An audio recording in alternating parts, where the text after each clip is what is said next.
हम समझ ही नहीं पाते। भक्त होना अलग विषय, तपस्या करना अलग विषय, उपासना अलग है।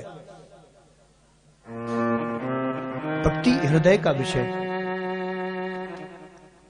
तपस्या से भगवान प्रकट होते हैं, लेकिन केवल वर देने के लिए। तपस्या केवल वरदान दे सकती है, आपको किसी वस्तु की उपलब्धि करवा सकती है, आपकी कामना पूरी हो सकती है। आपकी कोई इच्छा है, उसके लिए आप तपस्या कर रहे हैं, उपासना कर रहे हैं, वो इच्छा तो मिल सकती है। तपस्या से वरदान तो मिला है। कितनी भी, जितनी कथाएं आप देखते हो, जिसने भी तप किया है, तपस्या से वरदान मिला है। लेकिन वरदान भी जब मिलता है तो कुछ टर्म्स रहती है, कुछ कंडीशंस रहती है। ठेकेदारी मिलती है ना, कोई ठेका लेता है तो उसमें भी कुछ कंडीशन रहती है, टर्म्स कंडीशन। तो तपस्या के बाद जो वर मिलता है उसके ऊपर भी कुछ नियम रहते हैं, कुछ कंडीशंस रहती है। वो टर्म्स कंडीशन बकायदा इतने महीने में पूरा करना है, ये रेशो रहेगी, ये कंडीशंस रहती है।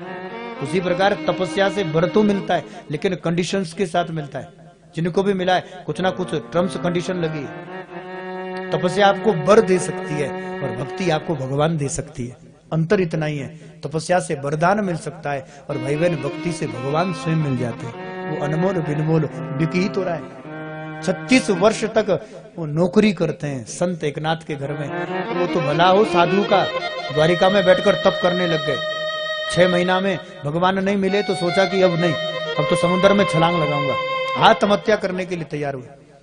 भगवान मिले, एक बार भगवान का दर्शन करने के लिए इतना कठोर तप कर रहा हूं, तो भगवान तो नहीं आए। भगवती बेचारी रुक्मणी प्रकट हो गई, लक्ष्मी प्रकट हो गई। तो संत कहते हैं भगवती ठीक आपका दर्शन हुआ, ओह भाग्य, लेकिन हम आपका दर्शन नहीं करना चाहते, हम तो साक्षात द्वारिकाधीश का दर्शन करना चाहते हैं। लक्ष्मी कह रही है 36 साल हो गए हमें छोड़कर, हमें तो मिले नहीं। तो संत कहते द्वारिका में नहीं रहते, कहते छोड़ दिया। तो आजकल कहां है? लक्ष्मी कहती है तुम ऐसा करो बाबा, गोदावरी का तट है, महाराष्ट्र की पवित्र भूमि है, पैठन में एक सुंदर सा गांव है जहां पर संत एकनाथ रहते हैं। उन संत एकनाथ की घर की चाकरी नौकरी करने के लिए मेरा गोविंद, मेरा द्वारिकाधीश, मेरा परमात्मा श्री खंडिया बनकर के झाड़ू लगा रहा है, गोदावरी से पानी दे रहा है। पहले दिन भी कह रहा था, नंद निकेतांगणे मया दृष्टवा गोधूली दूसरितांगम नृत्यते वेदांत सिद्धांत।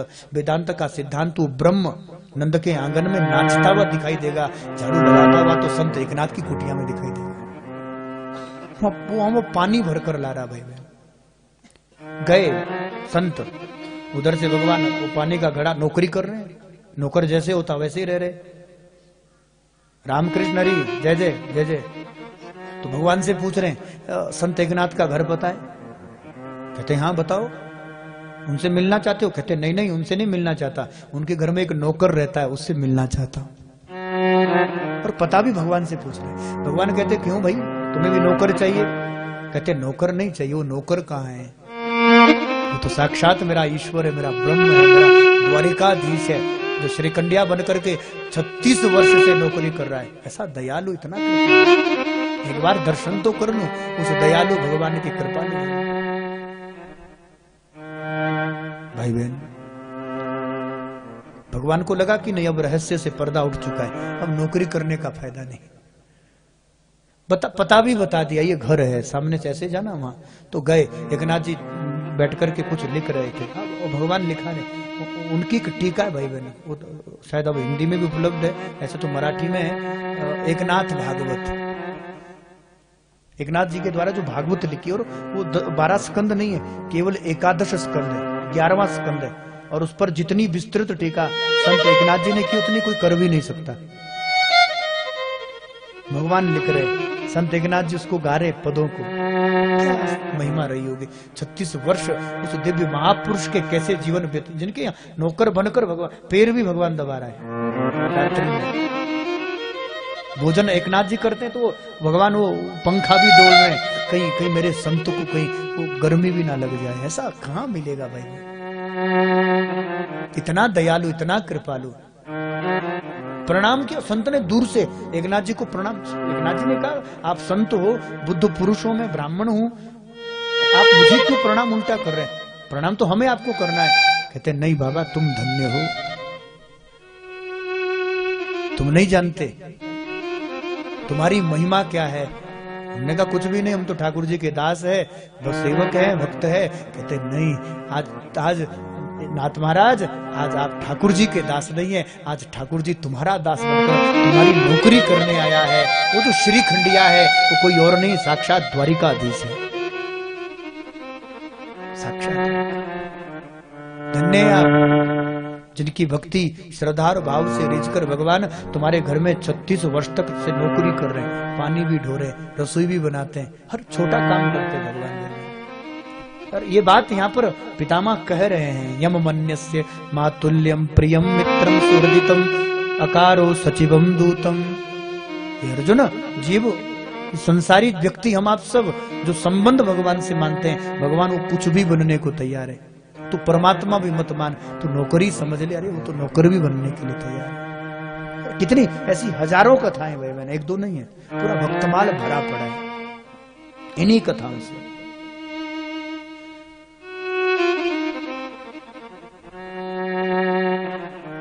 कभी ऐसी श्रद्धा, ऐसी निष्ठा हमारे हृदय में भी जाग जाए, इसीलिए कथा है। हम बैठे इसलिए, हमारी हृदय की जो भक्ति है, जो सो रही ना, वो जाग जाए।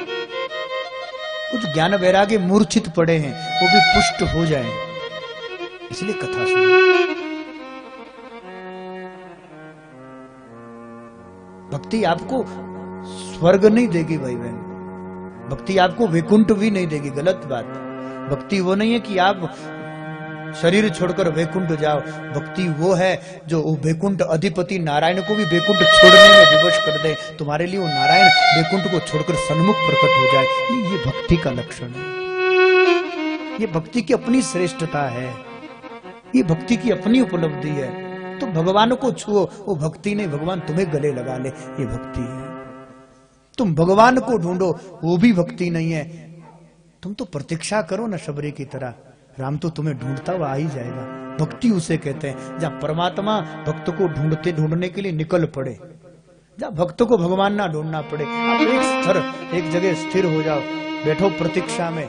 इसलिए मैं निवेदन करूं, कथा परीक्षा में नहीं सुननी चाहिए। हम कभी कभी परीक्षा में सुनते हैं, पता तो कर ले पंडित जी ने किसको बुलाया, कुछ आता भी है या ऐसे बिठा दिया सीधा। ये परीक्षा है, कथा परीक्षा में नहीं होती भाई बहन, कथा प्रतीक्षा में होती। इंतजार करें वो दिन कब आएगा, फिर हमें भगवान की कथा सुनने का सौभाग्य मिलेगा। कथा प्रतीक्षा में सुननी चाहिए, क्योंकि जब कथा प्रतीक्षा में होगी, परीक्षा में नहीं होगी ना। कथा अगर प्रतीक्षा में है तो जीवन की तितिक्षा बढ़ा देगी, आप तितिक्षावान हो जाएंगे। संत का लक्षण ही है तितिक्षवा, कारुण कहा, अभी तीसरे स्कंद में कहेंगे भगवान। जब स्वयं भगवान प्रकट हुए कपिल बनकर, देवभूति को जब कहा कि संत के लक्षण क्या पूछा, तो ये पहला शब्द लिया तितिक्षा, तितिक्षवे, तितिक्षा, ये पहला शब्द। तो प्रतीक्षा तितिक्षा को पुष्ट कर देती है। सहनशील बन, प्रतीक्षा में बैठो तो कितना सहन करना पड़ेगा। प्रतीक्षा सहनशीली तो बनाती है, आपके अंदर सहनशीलता बढ़ जाएगी। प्रतीक्षा जीवन की जो कुछ आपके जीवन की समीक्षा भी कर देगी। प्रतीक्षा तितिक्षा को बढ़ाती है, धीरे धीरे वो समीक्षाएं छूट भी जाती है आपकी, आप तितिक्षावान हो जाओगे। उस प्रतीक्षा से जब तितिक्षा उत्पन्न होगी तो आपके जीवन की जो जरूरी शिक्षा है वो भी आपको, उसकी भी प्राप्ति हो जाएगी। और वो वही प्रतीक्षा तितिक्षा से परिपूर्ण होकर जब थोड़ा ऊपर उठोगे, किशोरी की कृपा होगी और उनकी कृपा से सदगुरु के द्वारा कोई दीक्षा भी तुम्हें प्रदान कर देंगे। ये प्रतीक्षा का फल है। इसलिए कथा को परीक्षा में मत सुनो, प्रतीक्षा में सुनो, वो दीक्षा भी दे देगी। वो अंतिम पद है, फिर वो राधा नाम की दीक्षा भी प्राप्त हो जाए, कृष्ण नाम की दीक्षा भी तुम्हें मिल जाए। भाई बहन, कभी हमारे जीवन में भी ऐसा वो भक्ति पुष्ट हो जाए, बस मात्र इतना, प्रेम पुष्ट हो जाए।